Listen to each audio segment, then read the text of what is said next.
So yun mga kasprakatak, ayan, pasensya na no, medyo pasaglit-saglit lang tayo kahapon. So ngayon mga kasprakatak, isisingit ko lang tong vlog na to.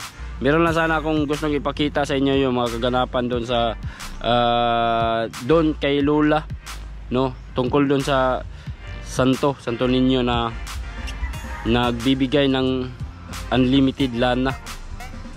So yung mga kasprakatak, ang saya ng kaganapan kahapon. Yung mga deboto talagang nagsasayaw. So gusto ko lang i-share sa inyo mga kasprakatak itong kaganapan na to kahapon. So ayan, siningit ko lang tong video na to dahil hindi ako masyadong nakapag-vlog. Pero nung nagsayawan na mga kasprakatak, grabe ang saya, ang saya. Gusto ko lang ipakita sa inyo ang saya talaga. Grabe yung debosyon ng mga tao, no? Halos yung iba umiiyak na sa sa tuwa, sa saya. Kahit ako nagbibideo kahapon mga kasprakatak, yung balahibo ko tumitindig talaga dahil nakita ko yung reaksyon talaga ng mga tao. Na grabe yung saya nila, yung devotion nila sa Santo Niño. Kahit ako, isa din akong deboto ni Santo Niño mga kasprakatak, kaya sobrang saya ko din kahapon na nagvideo. Pero yun nga lang mga kasprakatak, nung nagmisa hindi na ako nakapag-vlog, hindi ko na i-video yung pagsimula nung misa hanggang sa matapos, no, kasi nga meron nang nag-live at yun nga mga kasprakatak.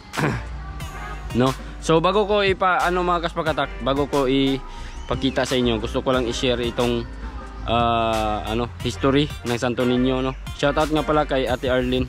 So maraming salamat Ate Arlene, no. Napunta nga pala daw sa kanya si Santo. Meron daw isang batang lumapit kay Ate Arlene, no. Si Ate Arlene nga pala siya yung may-ari nitong santo na nagbibigay ng lana na unlimited, no.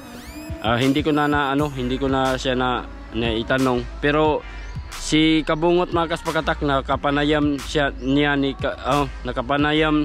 ni Kabungot si Ate Arlene. Ako yung nag-video sa kanila, no. Nag-interview si Kabungot kay Ate Arlene. Kaya yun, no, ang sabi ni Ate Arlene, bago daw napunta sa kanya itong santo, meron daw isang batang lalaki na lumapit sa kanya para ibenta yung santo sa halagang 100 pesos lang daw, no. So yun, nakakamangilabot talaga yung kwento ni Ate Arlene.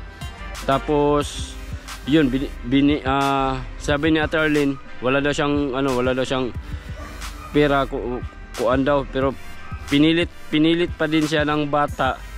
Pinilit daw siya ng bata na bilhin talaga yung santo.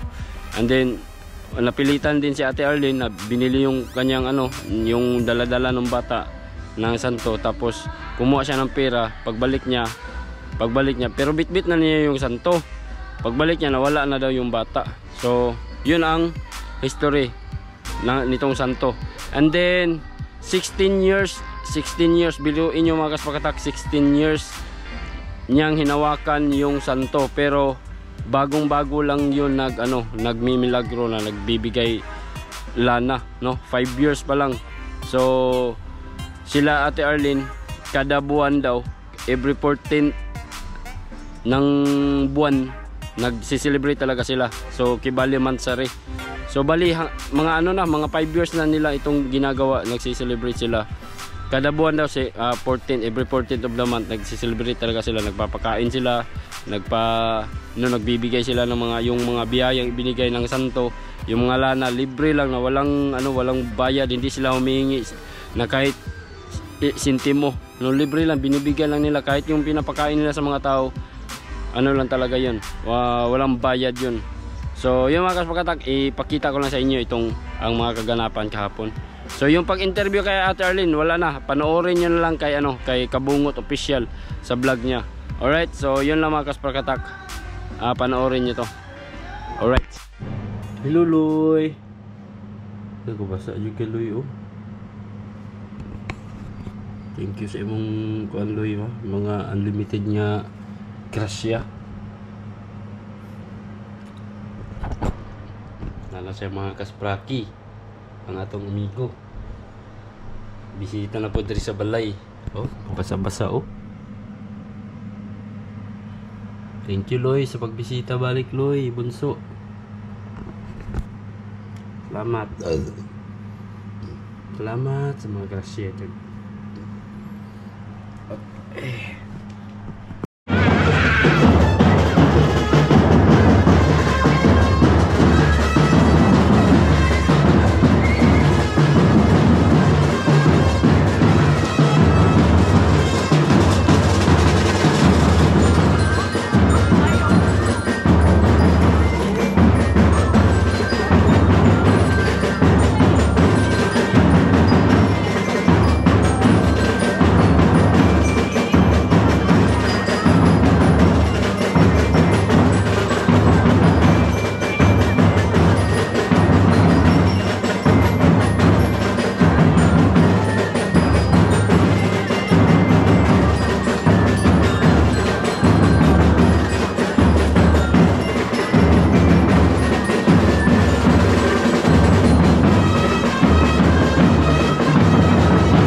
kayo. Ah, walang tingog.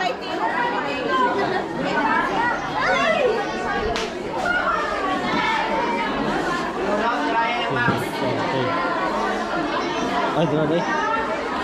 Sige na. Viva el Señor! Viva Señor Santo Niño! Viva! O kami gamay pas na mula doon sa kanya Diyos kanina. Yay!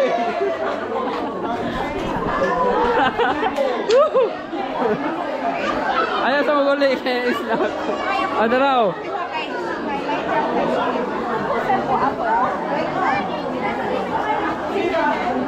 Ay, gawas ng mga snack mga kaspraki. Grabe eh. Libo ka ng limbaho at ang balibo. Thank you kasi niya sa ninyo.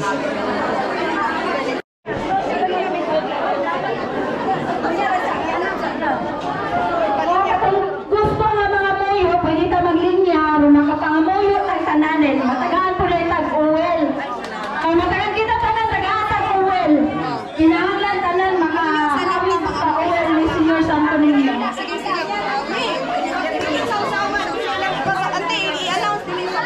Kanang dili lang nato gusto ka to ang kamot sa uwel ha, kay imnon man nato ng uwel, o kanang makapangayutan, ato man ang imnon. Pwede na ta mahawin sa iyang sinina, sa iyang kwan, pero sa uwel, ayaw na ikuslot ninyong kamot.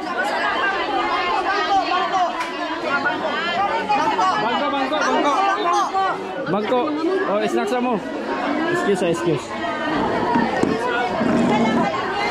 Dala. Aw, diya, dala.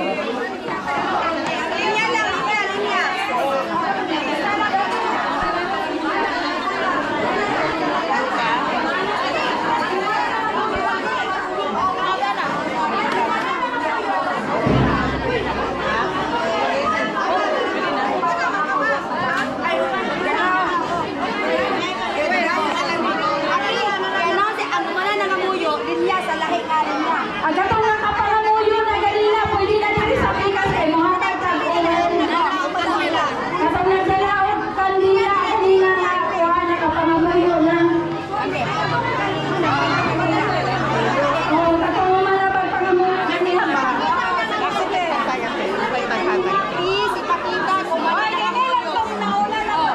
Katong nakapangamuyo na ganina, pwede na diri siya mo manayag uwel. Maigo na. Maigo na. Katong nakamuyo na ganiha.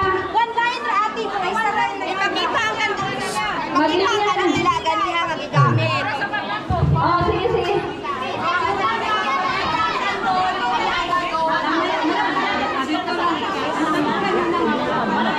Katong nauna dito ang pangamuyo ganina sa barangay ang sugo na ang misa. Pwede na mo mga yung uwel yari sa pikas tayo. Balik-balik na lang kandila.